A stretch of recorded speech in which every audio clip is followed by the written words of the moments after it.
Het is gebruiksvriendelijk, veilig en heeft verschillende handige functies voor zowel particuliere als zakelijke klanten. Het belangrijkste nieuws van Curaçao in het Nederlands. Extra Journaal. Vers van de pers. Welkom bij Extra Journaal. Fijn dat u weer kijkt. We zijn in Brakkeput, bij het voormalige kinderoorden Brakkeput. Daar wordt vandaag een jump-in georganiseerd door Virgen di Rosaria voor de ouderen van Curaçao. Daarover later meer. We zijn in ieder geval op een mooie plek hier op Curaçao, maar we besteden eerst aandacht aan het nieuws. Politie houdt carnaval goed in de gaten. Dat heeft de minister van Justitie, Shalton Hato, gisteren tijdens een persconferentie aangegeven. Het carnavalseizoen is in volle gang, maar hij liet weten dat de politie klaar is om ook te zorgen dat alles goed verloopt. De ingezette initiatieven zijn opgezet en daar gaat het vanuit dat de politie vooral streng, maar rechtvaardig zal werken. Dat heeft de minister van Justitie aangegeven. Dit betekent een periode van zero tolerance, waarin de politie hard zal optreden tegen personen die zich niet houden aan regels en wetten, maar aan de andere kant ook ruimte om carnaval zo goed mogelijk te organiseren hier op Curaçao en om ervan te genieten. Politie accepteert geen overtredingen en dat heeft de officier van justitie gezegd.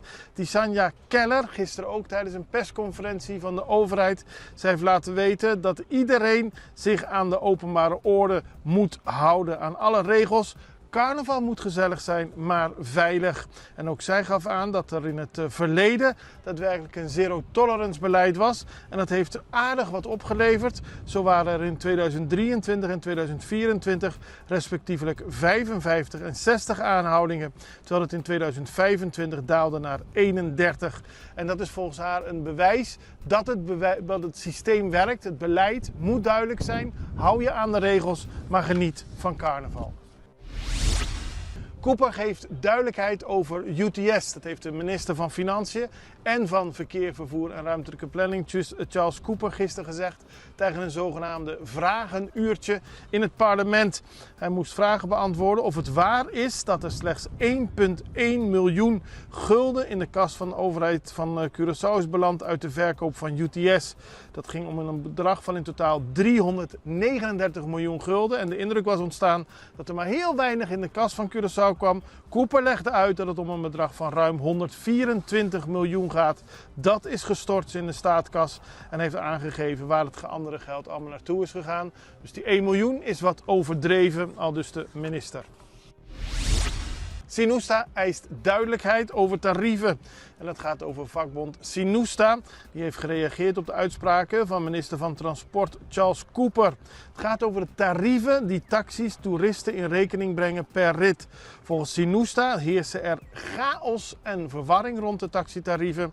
Het is al een situatie die al in 2008 niet duidelijk was. Dus over een hele lange periode zegt de vakbond dat de overheid duidelijkheid moet brengen. Het gaat om basistarief, over 25% extra per persoon tussen 11 uur 's avonds en 6 uur 's ochtends. Over taximeters, over tarievenstructuur. Allemaal zaken die ooit in de publiciteit zijn gekomen, ooit op papier zijn gezet, maar niet duidelijk is wat nu geldend is of niet. Aldus Sinusta en die wil van de minister duidelijkheid horen. Curaçao moet goed voorbereid zijn. Dat is de boodschap die gisteren werd gegeven door Rob Bauer. Hij is voormalig admiraal binnen de NAVO. En hij gaf gisteren een presentatie op uitnodiging van VBC, de Vereniging Bedrijfsleven Curaçao, en Deloitte. En daarin gaf hij aan dat, zoals de mondiale ontwikkelingen laten zien, er gemakkelijk een oorlog in Europa kan ontstaan. Er woedt nu al een oorlog tussen Oekraïne en Rusland op 2 uur afstand van Nederland. Curaçao moet zich op alle scenario's voorbereiden. Hoe moeilijk het onderwerp ook is, we moeten erover spreken. En als er daadwerkelijk oorlog komt in Europa, we hopen natuurlijk van niet. Dat betekent niet dat Curaçao vanzelf in een oorlog zal raken, maar de gevolgen zullen wel merkbaar zijn. Toerisme zal worden getroffen, evenals energieprijzen en de prijzen van middelen. Daarom deed hij een oproep tijdens deze lezing om voorbereid te zijn. Erik van den Burg genoemd als staatssecretaris. Hij wordt genoemd, de VVD'er Erik van den Burg, 60 jaar, voormalig staatssecretaris van Asiel en Migratie, zou de nieuwe staatssecretaris voor Koninkrijksrelaties worden. En dat moet de staatssecretaris zijn van Binnenlandse Zaken, Koninkrijksrelaties en een slagvaardige overheid. Dat staat voor een regering die met daadkracht optreedt. Hij wordt benoemd en de kans is groot dat daadwerkelijk Van den Burg de nieuwe staatssecretaris wordt. Hij is nu al woordvoerder van de VVD in de Tweede Kamer op het terrein van Koninkrijksrelaties. En hij is deel van het commissie Koninkrijksrelaties. Dus in die zin is het geen onbeschreven blad voor wat de Koninkrijksrelaties betreft. En zal hij aan de slag kunnen als de regering, zoals gepland op 23 februari, wordt beëdigd. Politie Aruba treft drugs aan in auto. Het was een grote actie gisteren op Aruba. Dat begon toen de kustwacht een boot zag afdrijven. Dat was in de buurt van San Nicolaas. De boot was leeg. Geen mensen, niks verder erop. Werd de situatie helemaal afgesloten en uiteindelijk werd er een auto aangehouden.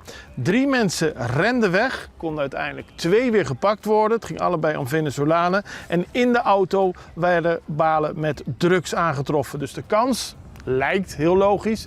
De boot is aangekomen vanuit Venezuela. De mensen zijn met de drugs in de auto gaan zitten en ze zijn gepakt door de politie. De politie heeft verder de zaak helemaal in onderzoek. Maar de situatie lijkt verklaarbaar wat er is gebeurd. Maar er wordt natuurlijk nog wel gezocht naar die derde persoon. Wij gaan even over naar een break. We zijn zo bij u terug. Vida te Mobilier. Ibo merece uma maneira mais fácil para atender bom assunto na bancário.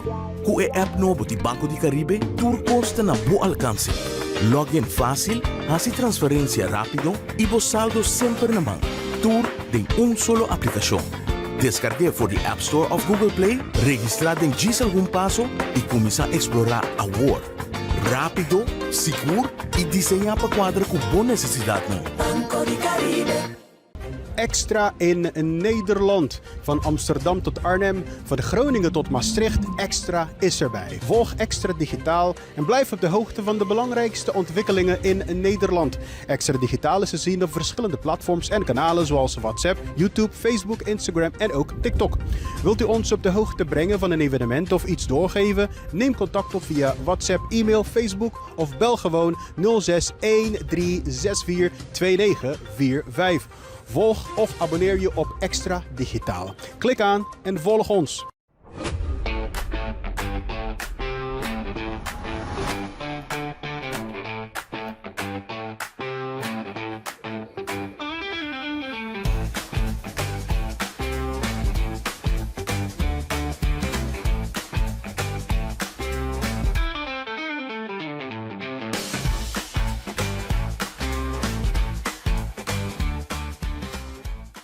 We hebben meer nieuws, want we spraken gisteren met Melvin Mac Seintje. Hij werkt al 40 jaar voor openbare werken, weet alles over de infrastructuur van Curaçao. En eerder deze week was er een uitspraak van de rechter over hoe je je moet gedragen op de rotondes. Dat zorgde voor bevreemding bij Seintje.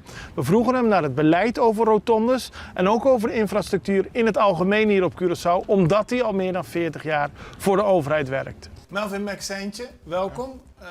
Meer dan 40 jaar ervaring in de infrastructuur van Curaçao. Ja. Hartstikke mooi, daar gaan we het zo over hebben. Deze week was er een uitspraak van de rechter over rotondes. En we hebben allemaal te maken met rotondes op Curaçao. Maar het lijkt erop dat nog steeds niet duidelijk is wat je op een rotonde wel of niet mag doen. Hoe kan dat en wat is er aan de hand? Ja, ik weet dus zelf niet wat er aan de hand is. Kijk, we hebben 20 jaar lang eigenlijk uitgelegd hoe je een rotonde in een rotonde moet rijden. We zijn eigenlijk begonnen met die rotonde bij Parasasa. Ja.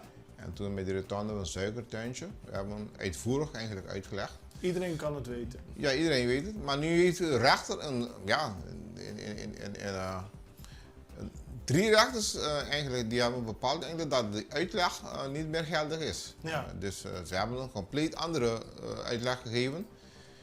Kijk, hun uitleg was bijvoorbeeld dat je eigenlijk voordat je de rotonde verlaat, dat je helemaal rechts moet gaan rijden. En dat hebben we niet uitgelegd. En dat is eigenlijk de Spaanse methode eigenlijk om een rotonde te rijden. Dus ik vind nu dat de overheid moet eigenlijk beslissen wat ze met die uitspraak gaan doen. Dus die verwarring eigenlijk kan niet langer duren. Want de weggebruikers die moeten eigenlijk duidelijk weten En hoe ze met een rotonde moeten rijden. En nu werd er gesproken over een turbo-rotonde. En op Curaçao is er ook geen turbo-rotonde. Dus voor zover ik weet, is de rotonde van Palblanc geen turbo-rotonde. Turbo-rotonde is de rotondes, bijvoorbeeld op Aruba die ze hebben, waar je een varkensrug eigenlijk hebt van beton, die de verkeersstroom in de juiste banen eigenlijk. Ja, dus dan kun je niet dan naar een andere baan, ja, dan moet je via een baan die afgezet is. Ja, en dat is een turbo, niet wat we hier op Curaçao hebben. Ja. Ik weet niet waar die rechters die informatie vandaan hebben gehaald, maar ja, het moet wel duidelijk komen en volgens mij moet de overheid nu gaan beslissen wat ze met die uitspraak gaan doen. Je werkt meer dan 40 jaar voor de overheid op het gebied van infrastructuur, rotondes, weet je, er is een mooi boekje verschenen. We hebben in het verleden heel vaak hierover gesproken, maar hoe gaat het nu met de infrastructuur op Curaçao? Nou, het gaat niet in de goede richting, ik moet eerlijk zijn. We hebben eigenlijk rond 2003 en 2004, we zijn toen in die tijd begonnen met een nieuwe stijl van infrastructuur, met een wegontwerp dat modern is. Ja. Maar tegenwoordig hebben we weer bezig met die oude methode van 1970. Dat er alleen maar een weg geasfalteerd wordt en er wordt geen aandacht besteed aan een looppad, aan een fietsbaan. Of een fietspad, niks. Alleen maar een strook asfalt tussen de woningen. Dat is geen infrastructuur. Hoor. Dat is ouderwets. Dat is ouderwets en dat is eigenlijk van de infrastructuur van de derde wereld eigenlijk. Maar waarom? Laat het zo stellen. Er zijn plannen, we hebben ze ingezien. Wat je zegt, 2003, 2004. We zien prachtige presentaties van hoe het zou moeten gaan. En nog steeds zie je op Curaçao fietspaden die na verloop van tijd opeens stoppen en geen fietspad meer zijn. Hoe kan dat? Kijk nou, de overheid volgens mij heeft de beslissing genomen dat ze geen aandacht daaraan gaan besteden. Ze gaan alleen maar aan asfalt aandacht besteden. En ja, het volk heeft ook dat asfalt gevraagd en ja, dan geef je het volk asfalt. Hè. En de consequentie daarvan is dat er meer ongelukken gaan gebeuren. Omdat anders zeg maar aparte fietspaden zijn. Nee, niet alleen maar daarom. De mensen gaan dan wel harder rijden. Hè. Ja. Dus, en nu schreeuwen de mensen om drempels eigenlijk te plaatsen in die buurten. Maar ja, nu is het al te laat volgens mij. Kan het nog verbeteren? Ja, het kan altijd verbeteren, maar ik heb mijn twijfels hoor. Zoals ik dat nu zie, komt er voorlopig geen wijziging in. Het gaat erom omdat er een keer een minister komt die zegt ik zei het daarnet, er moet een minister komen die echt verstand heeft van infrastructuur. Ja. En, kijk, ik loop al 40 jaar binnen het ministerie. Ik heb nooit een minister meegemaakt die eigenlijk verstand van zaken heeft van infrastructuur. Dus, en dat is het probleem. Hè. Die minister moet elke keer aan hem uitleggen wat infrastructuur betekent. En vaak begrijpen ze dat toch niet. En dan dadelijk hebben we een interview met mevrouw Indra Rossen-Lucasius. Zij is van Virgin Rosaria. En zij organiseren deze leuke jump-in voor ouderen hier op Brakkaput Arriba. Het is carnaval en ook voor de kleintjes, ook voor de ouderen is het carnaval. En dat wordt hier gevierd. En we gaan haar meer vragen over deze activiteit. Mevrouw Indra Rossen-Lucasius, directeur van Virgin Rosaria. We zijn hier vlak voor de jump-in begint. Wat wordt hier georganiseerd vandaag? Nou, bedankt voor deze interview. Wij gaan vandaag een mooie activiteit voor onze ouderen organiseren. Op deze speciale locatie. Ja, we zijn op Brakkaput. Ja, zeker. Frisse lucht. Mooi uitzicht. Nee, zeker. Wij huren dit gebouw, of deze paviljoenen al sinds september. Ja. We hebben een hele mooie huurovereenkomst kunnen afsluiten met Stichting Johannes Bosco. We zijn daar heel dankbaar voor. Dat ze een helpende hand hebben uitgestoken naar ons. Want een van onze locaties had nader onderhoud nodig. En waar breng je dan 50 ouderen onder? Dat is niet zo makkelijk. Dus vandaar dat we heel blij zijn met deze geste. Want we betalen een huur, maar zij hebben wel rekening gehouden met de type organisatie die we zijn. En vandaag gaan we dat hier vieren. De ouderen hebben het hier enorm naar de zin. Ja. Wat anders. Ze zien de zee, Ja, frisse en het is lucht. lekker. Ja. Ja, het is fijn. En we hebben van allerlei andere locaties ouderen hier naartoe gebracht om samen dit evenement te vieren. Want wij zeggen altijd, bij ons gaat het leven gewoon door. Hè? Goed zo, goed Want ze worden wel oud, ze komen in een andere fase van het leven. Maar dat betekent niet dat je geen jump-in wil bezoeken. De culturele aspecten blijven we met hun vieren. En Ja. daar zijn we wel blij en trots erop dat we dat kunnen doen. Goed zo. En ze ontmoeten elkaar ook, want er zijn mensen van verschillende locaties die hier nu samenkomen natuurlijk. Klopt, ja. Een van de locaties die we tijdelijk hebben moeten leegmaken voor de noodzakelijke onderhoud. Ja.